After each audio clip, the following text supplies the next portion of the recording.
Voici maintenant un premier projet de film, Allah n'est pas obligé, adapté de l'écrivain ivoirien Amadou Kourouma, sur le thème des enfants soldats au Libéria. La question qui est posée dans ce module, comment le cinéma d'animation peut-il renouveler notre regard sur un sujet aussi grave ? C'est Amélie Gali qui va conduire cette rencontre avec le réalisateur et le producteur de Allah n'est pas obligé. C'est à vous. Bonjour, merci beaucoup.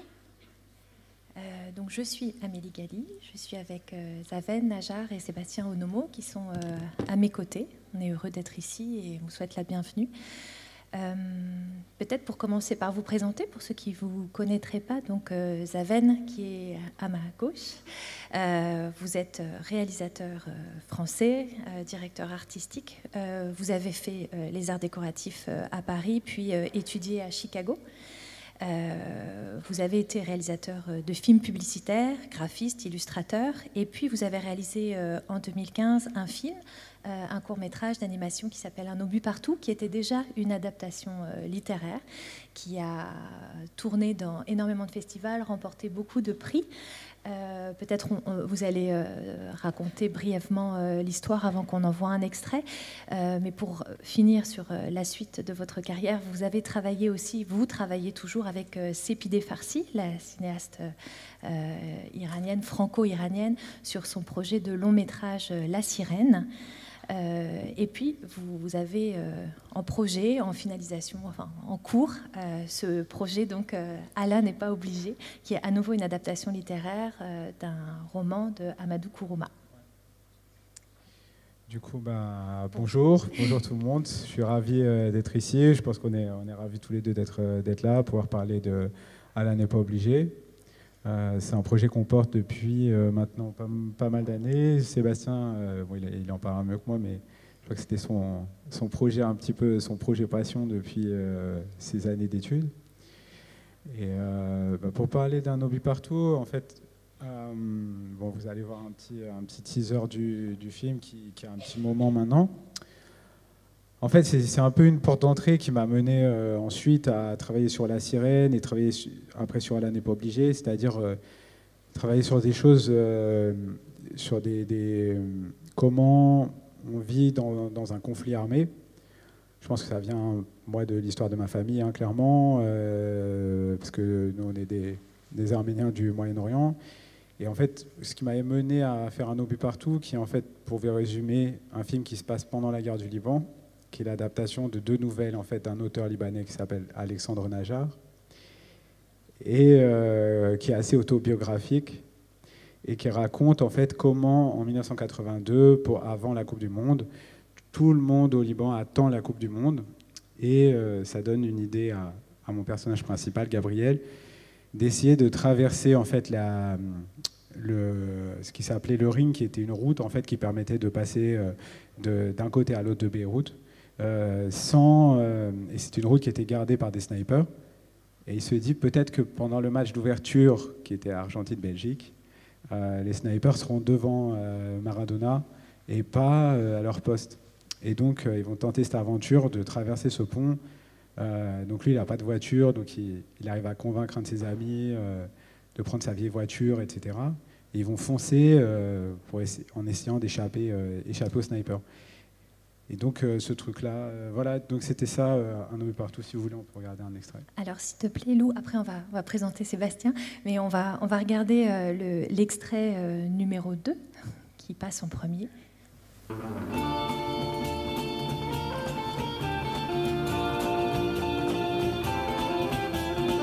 Mais tu vois, tout le monde est pour l'Argentine. Du coup, quand les Argentins font une action, tu brouilles les ondes. Diego Maradona lance la contre-attaque. Le match s'emballe dès les premières secondes. Quelle vitesse, mais quelle vitesse pour le capitaine de Boca Juniors. T'as peur ? C'est exactement ça qu'ils veulent, qu'on reste paralysé. Qui a peur ici? Je le traverse maintenant le pont, à pied même. Qui a peur? Maradona qui élimine 2 milieux rouges.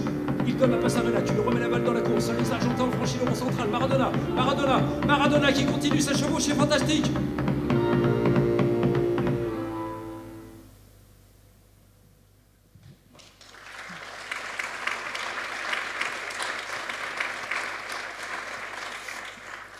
Alors, ce qui fait la caractéristique du film, en tout cas, ce qui nous amène là aussi à l'introduire, à le montrer en introduction, c'est que, comme dans le projet d'Allah n'est pas obligé, on se retrouve dans un pays et à une époque qui n'est pas la vôtre. Et puis, on se retrouve aussi confronté à une scène, à des séquences et à une situation, un contexte politique très violent, un moment de guerre. Et vous allez... dans le film, introduire de l'humour et une forme de légèreté dans un contexte qui est très difficile. Ce qui va être le cas aussi dans le projet d'Allah n'est pas obligé. Alors, le premier film, Un obus partout, vous n'avez pas travaillé ensemble, c'était Caïman qui avait produit. C'est pourquoi je vais présenter peut-être Sébastien Onomo, vous qui êtes producteur au sein de Special Touch Studio, que vous avez créé en 2015. Pas. Et vous êtes notamment l'heureux producteur de Denido, que peut-être des gens ont vu dans la salle, qui est sorti en 2018 et qui avait eu le cristal du meilleur long métrage d'animation au Festival d'Annecy. Aussi, vous occupez depuis 2017 des fonctions au sein d'Unifrance avec Aïssa Maïga, au sein du groupe francophone. Et peut-être vous aurez envie d'en parler à la toute fin, parce que je vous poserai des questions sur la ligne éditoriale de la société de production. En tout cas, c'est vous qui rencontrez, au moment de votre licence, le livre d'Amadou Kourouma, « Allah n'est pas obligé », qui est maintenant un monument de la littérature africaine contemporaine. Est-ce que vous pouvez nous raconter comment vous rencontrez le livre, ce que ça provoque, et comment vous contactez Zaven pour entamer le projet? Ouais. Bonjour à tous. Donc, je confirme effectivement ce que disait Zaven. On est ravis d'être avec vous aujourd'hui pour cette présentation du film qui est actuellement en production. Et effectivement, j'ai une histoire assez longue avec ce roman, parce que c'est un roman que j'ai découvert quand j'étais étudiant en fac de lettres, où je suivais un cours qui s'appelait Anthropologie de la littérature africaine. Donc je ne savais pas trop à quoi m'attendre, mais j'y suis allé par curiosité. Et on avait un enseignant qui était passionnant, qui s'appelle Toumba Changoloko, avec qui on a aussi travaillé sur l'adaptation du film en consultation, et qui m'a fait découvrir ce roman à l'époque. Et j'étais bouleversé parce que les questions qui concernent les conflits armés et la place des civils dans ces conflits sont toujours des questions qui m'ont travaillé. Et ce qui m'a bouleversé dans ce roman, c'était le ton utilisé par Amadou Kourouma pour finalement parler de l'absurdité de la guerre, de la question de la colonisation et de la décolonisation, et voilà, autant de thématiques que je trouve qui nourrissent mon travail de producteur au quotidien. Et du coup, les années sont passées, puisque c'était en licence, donc j'avais aucune visibilité sur ce que pourrait être mon futur, mais c'est un roman qui est resté dans ma tête, en fait. Et donc ensuite, j'ai produit Funan, puis grâce à Funan, j'ai été sollicité pour d'autres films, et est arrivée La Sirène, que j'ai accepté d'accompagner et de produire avec Sépidé, qui avait fait ce travail de trouver un auteur graphique pour son projet qui était Zaven. Et en découvrant le travail de Zaven, je me suis dit qu'au-delà de La Sirène, j'avais en face de moi pas simplement un directeur artistique ou un auteur graphique, mais un réalisateur, et que j'avais envie de continuer à l'accompagner dans son travail dans le futur. Et donc, on cherchait le projet à faire ensemble, et je lui dis, bon, tu sais quoi, j'ai fait un point avec Marion Bofelli, qui est la directrice des contenus de Special Touch Studio. Et j'avais dit à Marion que j'aimerais un jour adapter ce roman en long métrage d'animation. Et elle me dit, pourquoi tu ne proposes pas à Zaven ? Et là, ça a été la révélation, effectivement, puisque Zaven était le réalisateur pour moi pour ce projet, parce que son approche, en fait, était suffisamment singulière pour que visuellement on se dise on sait que c'est Zaven qui a travaillé dessus. Et en même temps, c'est un style graphique qui me semblait correspondre au mieux à l'approche littéraire de Kuruma, c'est-à-dire quelque chose à la fois de réaliste et en même temps empreint d'une certaine culture africaine, d'un certain onirisme qui me semblait difficile à représenter en prise de vue réelle, et l'animation s'y prêtait, et le style de Zaven pour moi s'y prêtait parfaitement. Voilà. Et donc je lui ai fait lire le roman. On a eu une discussion où il m'a parlé de ce roman comme moi je l'avais ressenti la première fois que je l'ai lu, et je lui ai dit écoute, si ça t'intéresse, ça sera ton premier long métrage. Et je ne me trompe pas en disant qu'il y avait déjà eu des tentatives d'adaptation du roman en prise de vue réelle qui avaient toutes échoué. Alors qu'est-ce que peut-être Zaven prendra à votre tour la parole sur le roman lui-même, à la lecture, qu'est-ce qui s'est passé pour vous et pourquoi il y a l'évidence de l'animation pour une adaptation?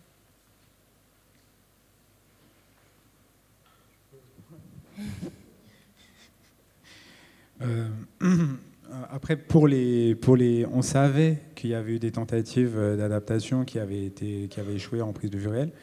Après, je ne sais pas ce qu'ils ont essayé de faire, pour être honnête, donc je ne vais pas broder là-dessus. Mais nous, ce qu'on a fait, en fait, on avait des axes dans l'adaptation, surtout dans la manière de raconter l'histoire. En fait, moi, je voulais, si vous voulez, dans le roman, on est toujours...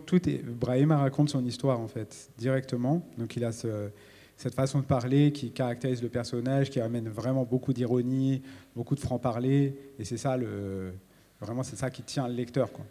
Donc, je voulais garder ça. Et donc, que finalement, Brahima, il vienne réagir à l'image avec une voix off, comme si parfois il commentait, comme c'est vraiment un gamin super attachant, mais très insolent. Et c'est ça qui le rend attachant, d'ailleurs. Je voulais que ça existe dans le film, quoi. Et donc ça, c'était une première étape. Et puis, il fallait aussi, lui, le mettre au centre de l'action, parce que dans le roman, il est souvent spectateur, ce qui est top dans le roman, mais là, nous, on avait besoin que ça devienne vraiment le protagoniste. Donc, on a fait ça. Et puis, il y avait aussi un autre aspect qui était différent de travailler, par exemple, sur Un Oubli Partout et même sur un projet comme La Sirène. C'est que Amadou Kourouma, il parle beaucoup dans le roman de mécanismes en fait, qui mènent à une guerre civile comme ce qui s'est passé au Libéria, au Sierra Leone. Et en fait, ces mécanismes-là, on peut les adapter dans beaucoup d'endroits. C'est comme les mécanismes de colonisation et décolonisation. Ils ont été en vrai très similaires en Afrique et au Moyen-Orient dans les mécanismes en eux-mêmes. Et donc, dans le roman, c'est très présent en termes de pages, c'est long. Nous, on ne pouvait pas, en film, vraiment retranscrire les choses de la même manière. Donc il fallait inventer une forme pour que tout ça existe de manière claire et pas édulcorée, et en même temps très efficace dans le récit, et pas perdre l'émotion, pas perdre le spectateur, et rester avec notre personnage principal. Donc c'était un peu nos trois axes dans l'adaptation qui étaient archi importants, vraiment dans l'écriture.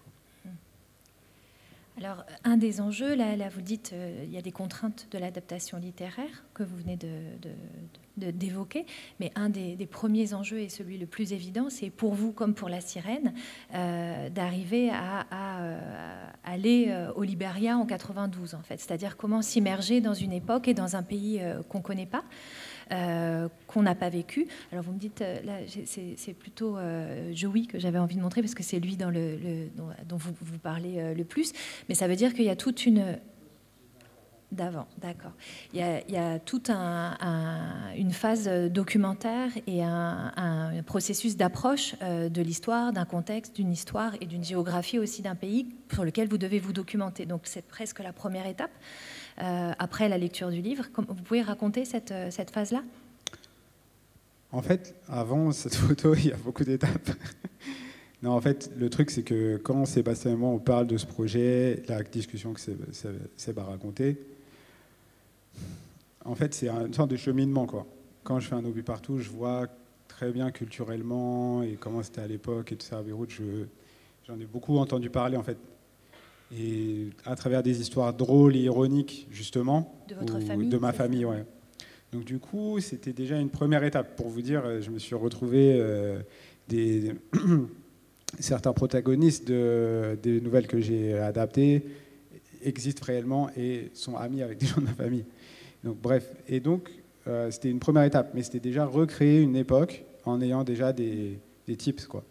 Et La Sirène, c'était un peu entre les deux parce que c'était en Iran, donc je devais apprendre beaucoup de choses et me documenter de manière... en plus, on est vraiment des fous furieux avec ça, on va retrouver le truc exact qu'il y avait dans telle maison, telle église, tel truc, etc., pour recréer exactement le truc tel qu'il était, tout en étant parfois un peu fou et en mettant en scène les choses pour que ça devienne un peu parfois grandiose, ou voilà, ça n'empêche pas de prendre des partis pris cool ou parfois un peu fou, etc.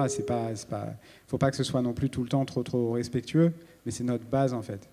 Et donc du coup, quand on se retrouve là à évoquer ce projet, j'avais pas mal réfléchi et je dis à Sébastien, si j'arrive à travailler avec des anciens combattants au Libéria, peut-être j'arriverai à faire ce film, sinon ça me paraît pas vraiment faisable. Et en même temps, moi je suis pas reporter et je me prenais pas du tout pour un reporter, surtout que j'ai travaillé avec pas mal d'entre eux, donc du coup je me disais oulala. Et comment je vais faire, quoi. Et donc de fil en aiguille, j'arrive à trouver des contacts, etc. Et je me retrouve à rencontrer un des anciens généraux sierra-léonais du Lourdes, des gens qui ont fait tomber Charles Taylor, Mohamed Sparrow Tarawali. Et moi, je pensais l'interviewer 20 minutes en fait, dans ma vie, lui prendre 5 minutes de son temps, et puis voilà. Et il me dit non, je vais te guider, t'inquiète pas. Et voilà, donc c'est comme ça que ça a commencé, on a commencé à travailler et tout ça, parce que moi j'avais besoin de tout voir, en fait, ce qu'on a fait sur La Sirène, ce que j'ai fait comme directeur artistique, en fait.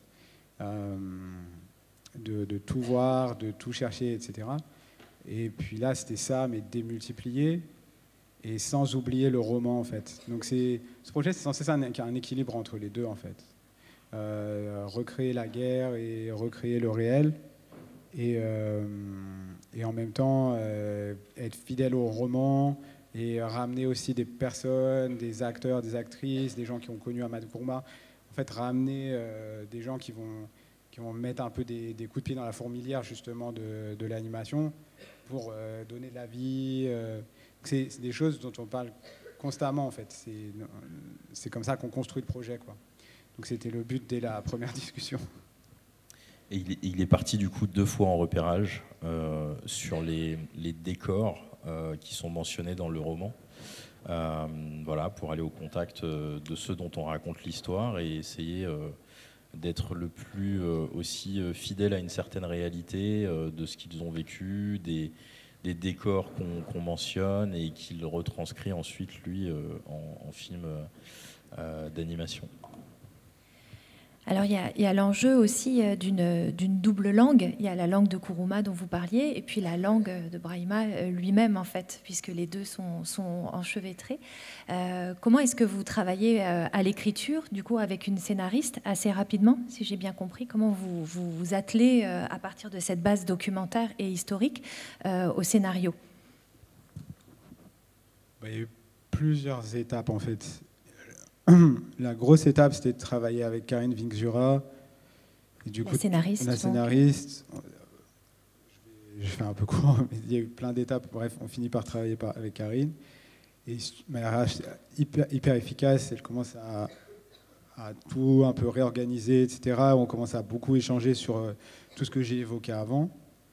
Et donc ça nous a vraiment beaucoup occupé pour construire le scénario. Et après coup, enfin voilà, et en même temps, tout en se disant, les dialogues, par exemple, vont être un peu tout le temps work in progress, et il y aura pas mal d'improvisation avec les acteurs et les actrices. Donc c'est quelque chose qui est toujours en mouvement, en fait. Ce qui est, du coup, là, dans ces moments-là, ton équipe de prod, ils te détestent. Parce qu'eux, ils veulent tout organiser et tout ça. Et puis toi, tu fais venir des gens qui vont mettre beaucoup de bordel dans tout ça. Mais c'est le projet, quoi. Du coup, voilà. Mais c'est un peu comme ça qu'on le pense dès le départ, en fait. Et on est obligé. Enfin, c'est ça qui va ramener la vie dans le projet, quoi. Sinon, c'est dommage. Et sinon, ça sert à rien. En fait, ça m'intéressait pas. Et attends, je voulais dire autre chose, mais... Ouais, je l'ai perdu. Ça va revenir au fur et à mesure. Alors, avant de le dévoiler, parce qu'il va arriver là, Brahima, mais à l'image, est-ce que tu peux nous dire, tu as comme le disait Sébastien, un dessin très particulier qu'on identifie assez rapidement, avec des couleurs et des lignes très franches. Comment tu l'as conçu, dessiné, imaginé ? Oui, Brahima, qui est le personnage principal, et j'ai le sentiment, en voyant les planches que tu nous as livrées, que les autres arrivent après. Finalement, c'est lui qui est le centre, et puis ça se construit en fait autour de lui. Peut-être je me trompe.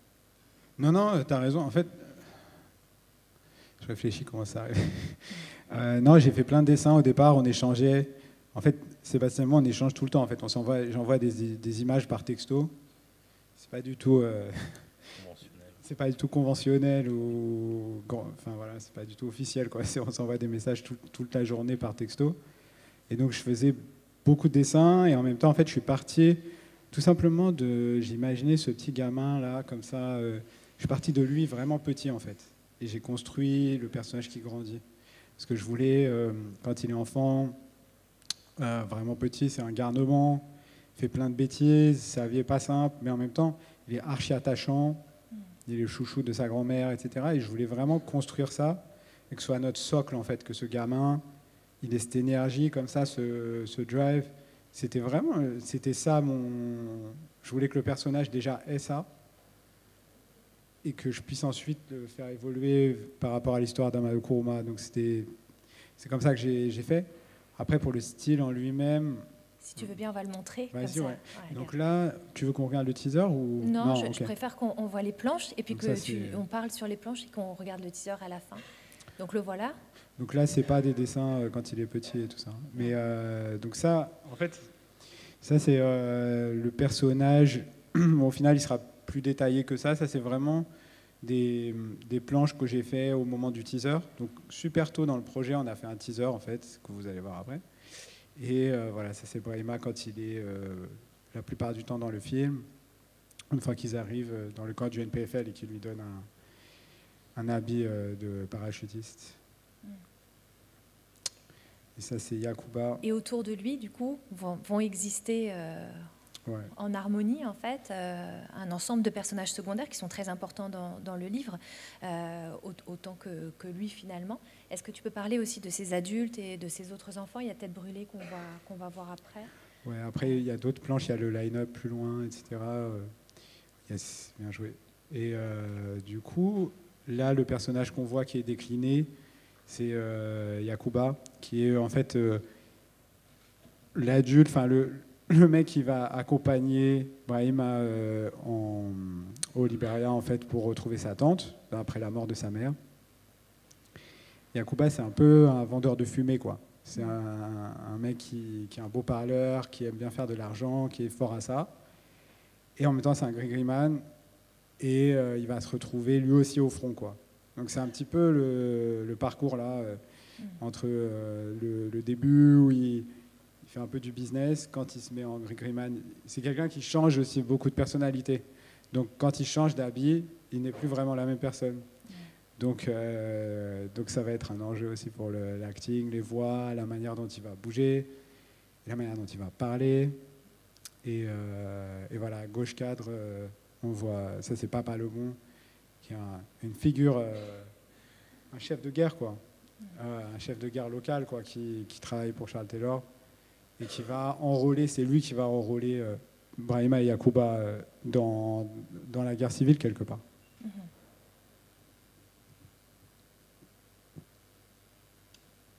Alors là, on voit la grand-mère de Brahima à gauche. Ouais, je vais faire de gauche à droite, si ça ne vous dérange pas. Et qui est... bon, c'est elle qui va organiser finalement ce voyage parce qu'elle veut, après la mort de sa mère, que Brahima aille chez sa tante et qu'elle s'occupe de lui, qu'elle élève bien, etc. Et donc c'est un personnage à la fois assez autoritaire, mais vu que c'est son petit-fils, c'est son chouchou, elle est toujours derrière lui, quoi. Et puis c'est un peu un pilier, quoi. Et après, on voit Onika Bakney, qui qui est elle aussi une chef de guerre. C'est un peu l'équivalent de Papa le Bon, et qui est très féroce, on va dire. Et voilà, après, pour faire un peu plus court, on voit des personnages qui sont un petit peu plus secondaires dans le film, un autre général, voilà. Oui. Là, c'est des plus gros ports. Yes, ouais. Voilà, vous voyez, voilà, des personnages, des enfants qui vont accompagner Brahima, parce qu'ils vont se retrouver une escouade en fait d'enfants, et une bonne partie du film, c'est comment en fait ils vont s'acclimater, et lui comment il va s'intégrer à ce groupe qui existe déjà. Au début, ils vont le tester, et puis ils vont voir que c'est un gamin qui a de la force, qui a pas la langue dans sa poche, et donc ils vont l'intégrer à leur groupe. Ça, c'est des visuels que j'avais fait au tout début du projet. Je trouvais ça intéressant de les montrer. C'est comment on a évolué, comment le style et la manière dont on raconte l'histoire a évolué, quoi. À l'époque, c'était archi simple. Et en même temps, au fur et à mesure, j'ai rajouté en fait, des détails, et des perspectives. Le style a évolué. On a rajouté... voilà, ça, c'était un petit peu intermédiaire. Bon, c'est 2 séquences, évidemment, très, très différentes du film. Alors, ces images qui arrivent, je les ai jointes les unes aux autres. Elles posent un des enjeux aussi autres encore du film, qui est de la représentation de la violence. Est-ce que tu peux parler de ça? En fait, là, on voit donc ces scènes de rue, là, on voit aussi des scènes de combat. Est-ce que ça veut dire que tu t'es nourri aussi de films? Est-ce que de ces témoignages, tu l'as bien expliqué, mais quelles questions on se pose quand on doit mettre en scène cette violence, la reconstituer, la dessiner en fait? Ouais, non, mais c'est quelque chose dont, en ce moment, on fait le storyboard, pour tout vous dire. On arrive au bout, là. Et c'est quelque chose qui se pose sans cesse pour nous. La semaine passée, on a enregistré des voix témoins, là, parce qu'on a travaillé en écrivant les dialogues sur le storyboard. Et c'était plein d'émotions, parce qu'avec les acteurs, il se fait vraiment passer un truc et tout. Et il y avait des moments où je voyais la dureté de ce qu'on fait, encore plus au storyboard, parce qu'il y a un côté un peu technique, où nous, on va... Après, dans la mise en scène, dans la lumière, dans tout ça, on va pouvoir gérer. Mais c'est sûr que c'est un enjeu pour nous, parce que moi, je voulais, dès le départ, pas cacher la violence, parce qu'elle est dans le roman, et c'est quelque chose qui doit exister dans le film. Et je voulais trouver un moyen de le mettre en scène aussi, pour pas que ça devienne voyeuriste, que ça serve l'histoire, que ça ait un sens. Et donc, c'est un dosage et... des plans, des lumières, des choses comme ça, qui, je pense, appellent une certaine pudeur, et en même temps, pas détourner le regard, parce que c'est le sujet qu'on traite, quoi. Il faut le traiter dans tous ces aspects, quoi. Donc c'est un équilibre qu'on recherche au fil de notre travail.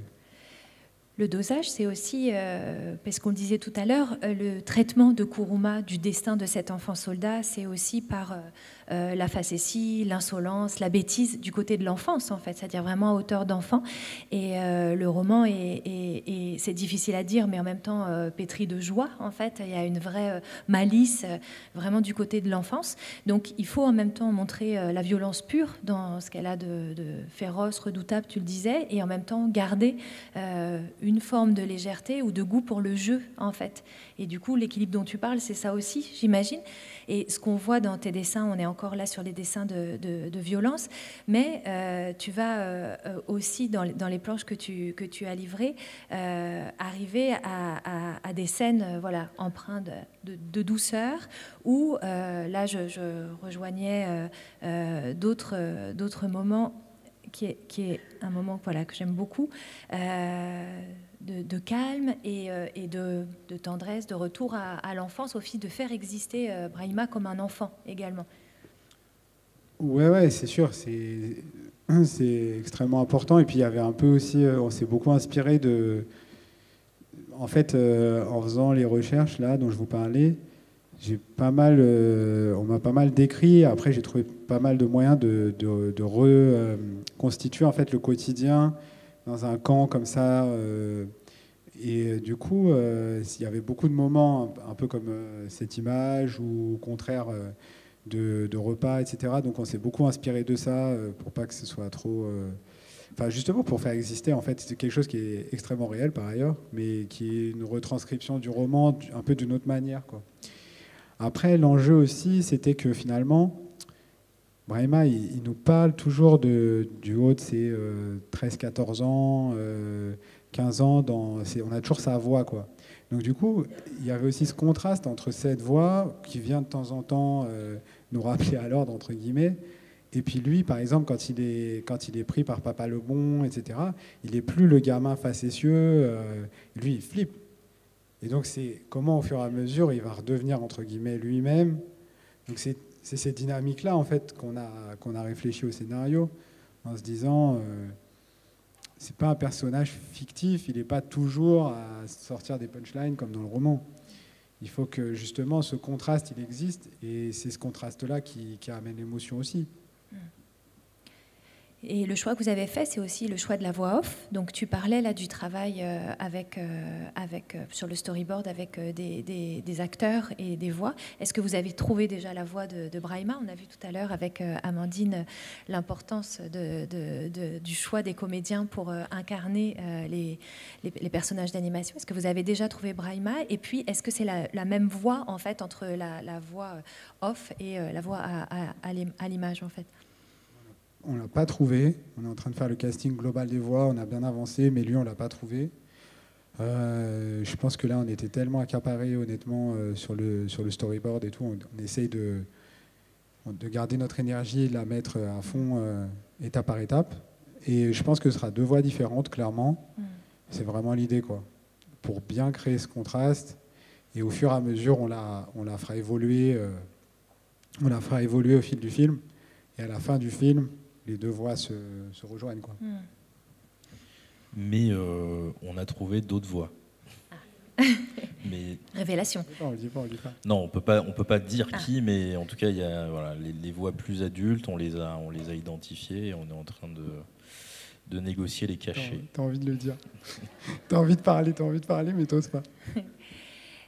Est-ce que tu veux peut-être poursuivre et expliquer alors moi, sur le choix des couleurs et les directions que tu as prises?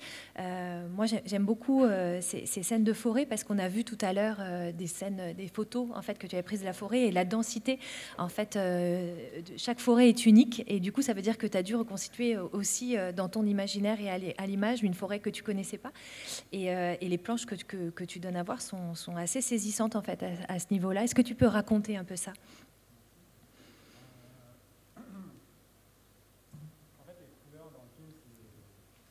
Bah non, je crois pas. Attends, ça marche ici? Oui. Ouais. Oui. Bon, on va se le passer. En fait, les couleurs, c'est tout un sujet dans le film parce que de manière organique, dès le départ, j'ai envie que le film commence de manière très saturée. Vous avez vu les plans de marché qu'on avait, ça c'est vraiment au début du film. Le film commence là-dessus. Et en fait, on a cet univers qui est comme ça très coloré, même si tout ne l'est pas. Hein. Par exemple, ça c'est aussi au début du film, et c'est une scène qui est quand même moins colorée. Évidemment, il faut que ça reste organique, quoi. C'est pas... Mais dans l'esprit, c'est un peu ça. Et ensuite, ils vont partir. Au départ, quand ils arrivent chez Papa Lebon, ça correspond à ce que Yacouba avait vendu à Brahima. Comme quoi, lorsqu'il deviendra un enfant soldat, il aurait une situation, il aurait, comme il dit, il aurait tout et tout. Et donc là, on reste en fait un peu dans cet état d'esprit coloré. Et au fur et à mesure, après, ils vont arriver aux carrières de diamants que vous avez vues. Et donc, les carrières de diamants, de base, c'est beaucoup plus beige. Donc, c'est déjà un truc, une étape intermédiaire. Et par la suite, ils vont se retrouver en Sierra Leone, à Bo. Et c'est la saison des pluies. Donc là, tout est gris, il pleut. Donc en fait, c'est une réflexion comme ça, à travers quelque chose qui est vraiment organique et j'espère un peu subtil, sans que ça devienne gros sabot. Mais en tout cas, que ce sentiment-là et le sentiment du personnage, en fait, puisse être retranscrit à travers ces ambiances colorées. Et puis après, sur les forêts, c'était... En fait, l'un des enjeux premiers, c'est que oui, comme c'est super dense, ne pas que ce soit trop anecdotique non plus, qu'on se retrouve à dessiner toutes les plantes, même si c'est hyper beau, mais j'étais pas trop dans ce parti pris-là. Donc du coup, j'essayais de créer plutôt des masses et quelque chose... En fait, pour une fois, j'ai presque réfléchi les choses comme si c'était de la peinture, en fait, comme si c'était de la lumière. Mais là, il y a d'autres plans où c'est vraiment plus flagrant. Oui. Mais parfois, c'était, par exemple celui-là, où vous verrez un petit peu plus tard, il y en a un autre qui est un peu comme ça. Mais voilà, j'essayais de réfléchir plutôt des tâches de couleurs que aller dans le côté anecdotique de chacune des plantes. Sauf quand on est proche des personnages et qu'on est vraiment dedans, auquel cas là, je suis parti pareil, recherche, quelle plante, quel truc, même état d'esprit, maintenant on se connaît. Alors peut-être c'est le moment de voir le teaser du film, maintenant qu'on... Ok, donc juste... Vas-y. Excuse-moi. Juste pour vous replacer le truc dans la chronologie, en fait... Là, les planches que vous voyez, c'est des décors. En fait, c'est vraiment le color script que je fais en même temps que le storyboard. Le teaser que vous allez voir, c'est un teaser que j'ai fait au début du projet. Et donc, il donne vraiment l'état d'esprit, l'énergie. Mais voilà, c'est deux choses différentes en termes de chronologie. Et voilà.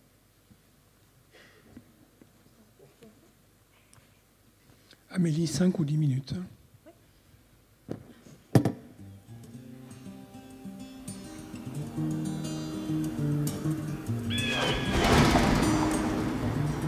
Je suis Biraïma, l'enfant des rues sans peur ni reproche.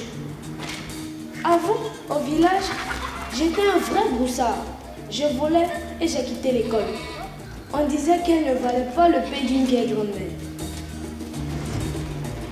Quand maman est morte, Yacouba a proposé de m'emmener chez ma tante au Libéria. Pour m'encourager à partir, il m'a dit que je serais un enfant soldat, que j'aurais tout et tout au Libéria. Yacouba, c'est un grand quelqu'un, multiplicateur de billets. Il fabrique des fétiches contre les balles pour les soldats. Moi, j'ai eu le gré-gré le plus puissant et gratis.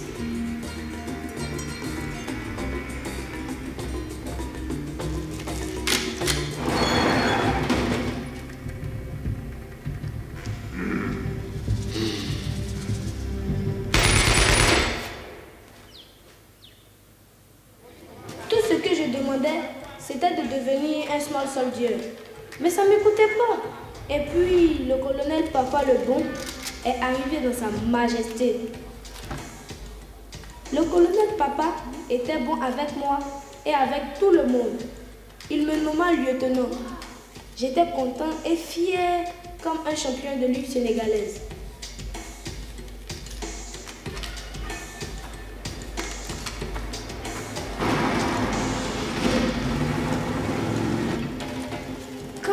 Personne sur terre et qu'on est un petit mignon dans un pays foutu et barbare, bien sûr qu'on devient un enfant soldat. Oh.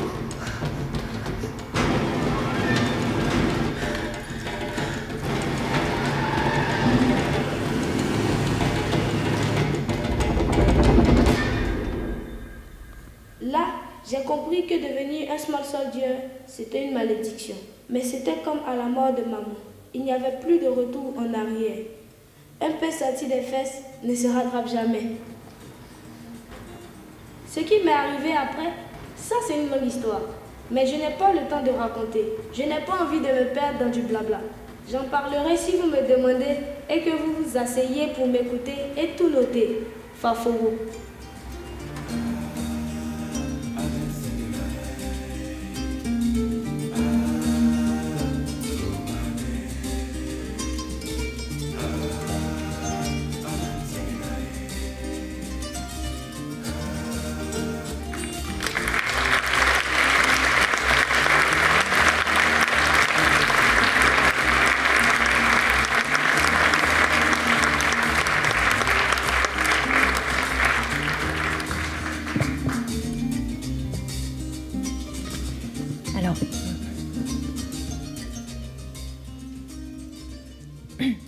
Merci beaucoup d'avoir partagé avec nous ce teaser. Peut-être la dernière question, et après j'arrête, reviendra à Sébastien pour que vous nous disiez, même si tu peux reprendre la parole en dernier, Zaven, mais que vous nous disiez où en est le projet et voilà, quand est-ce qu'on pourra voir l'intégralité du film.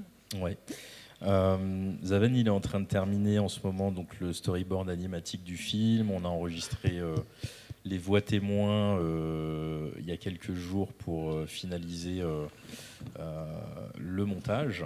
Donc ça, c'est en cours et grosso modo, on va attaquer le vif du sujet à partir de janvier 2023, ce qui veut dire que le film sera livré courant 2024. Voilà. Et puis après, sortie salle à déterminer, c'est Backfilm qui fait la distribution salle en France. MK2 qui vend le film à l'international et voilà, on est dans le travail. Merci. Merci d'avoir pris le temps de partager avec nous, du coup. Bon travail à vous. Merci beaucoup. Est-ce que tu veux dire quelques mots pour finir, Zaven ? Merci beaucoup. On était ravis de venir partager ce qu'on est en train de faire et ce projet qui porte nos vies depuis de nombreuses années maintenant. Et puis, on espère qu'on se reverra bientôt avec le film terminé. Voilà, profitez bien du festival. Merci beaucoup. Merci à vous.